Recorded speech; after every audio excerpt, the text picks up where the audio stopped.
નવા નવા લગ્ન થયેલા હોય ને એટલે આપણે એમ કે તમને અહીંયા આવો ને જમવાનું પ્યાર છે એમ કે ધીમેથી બોલે.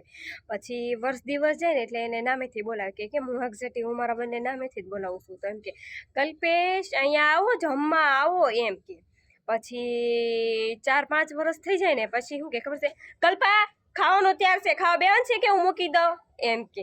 એટલે આ સમયની વાત છે. નવા નવા હોય ને ત્યારે બહુ મજા આવે અને લાડવો એવો મીઠો લાગે ને આમ વાત ન પૂછો. અને પછી થોડોક ટાઈમ 5 વર્ષ થઈ જાય ને પછી કડવો થઈ જાય એ લાડવો. એટલે જેને અનુભવ થઈ ગયેલો છે એને તો વાંધો નથી, મને તો અનુભવ મારો થઈ ગયેલો જ છે. એમ બધા બે પતિ પત્ની બાંધતા જ હોય, અમારા ઘરે બાંધતા તો હોય જ છે એમ. પણ હું મારો અનુભવ કહું છું, બીજાનો અનુભવ કહું છું. એટલે કોઈ છે ને એને ખોટું ન લગાડતા.